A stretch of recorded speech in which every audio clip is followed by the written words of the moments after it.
Is your market low inventory? Have you been taught to avoid for sale by owners at all costs? Today I am going to attempt to end the FSBO slander, and if you're an agent looking for deals for your buyers, consider working with sellers representing themselves.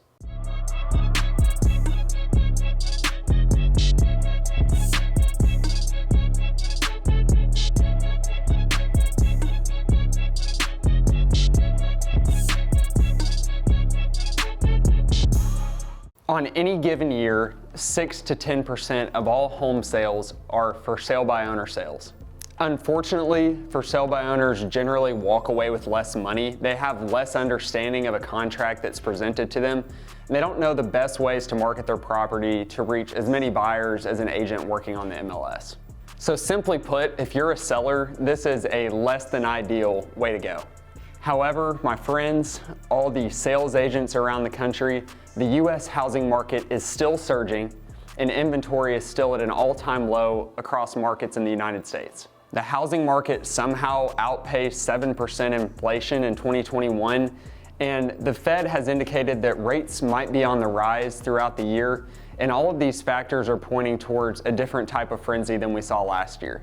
Looking back at 2021, in select markets, up to 30% appreciation happened year over year from 2020, with most markets coming in around 15 to 20%. Forget what wisdom you've heard in real estate school or from an older or more experienced agent at your brokerage. It might be time to make good friends with the for sale by owners in your market.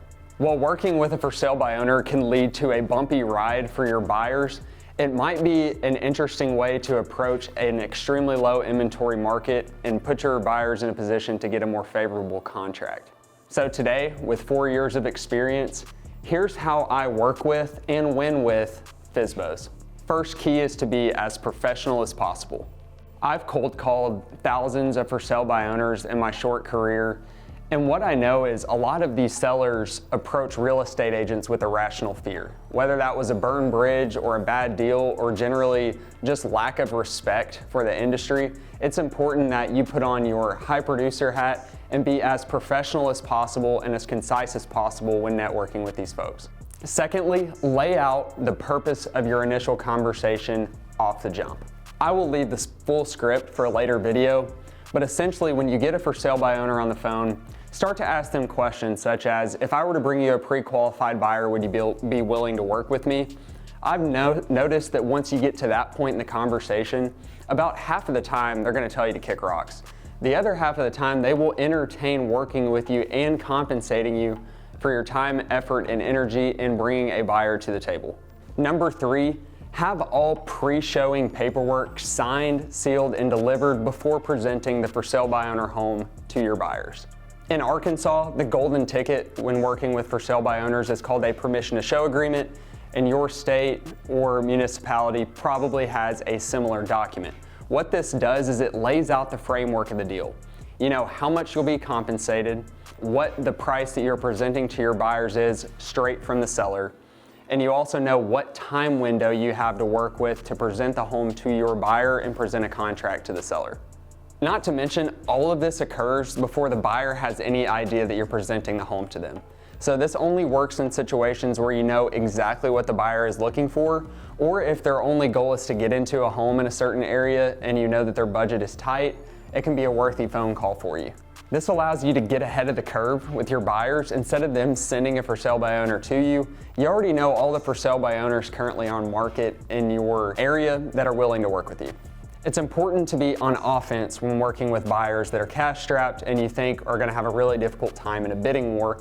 Chances are they're probably already looking at for sale by owner properties, but you can get ahead of that by building your own process to where you're calling the for sale by owners and you know roundabout which ones in that buyer's price point are willing to work with you so you can bring the deal to them. A few things to note about the permission to show or a similar document: it does not lock your buyer into a purchase price. All it does is lock you into a presentation price. So let's say, for example, the seller wants $200,000.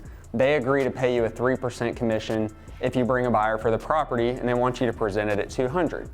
If you believe that's $20,000 too high, since you're only representing the buyer, you can say, hey, the seller wants $200,000, I think it's worth $180,000. We still have the right to present a contract if this home is interesting for you. And if you can build this process, you're adding extra value to your potential buyers before they even decide to work with you. You can say, hey, on a weekly basis, I scan the for sale by owner market, and you can guarantee that if there are any for sale by owner opportunities, I will already know about them and make sure to connect you to those people. This is number 4, educate your buyers about the bumpy ride that they may endure if you take the for sale by owner route. As agents, we're here to create efficient real estate markets. When working with a seller who is unrepresented, there is no buffer, there is no experienced agent to create that efficient market, and some things can get lost in translation through lack of knowledge.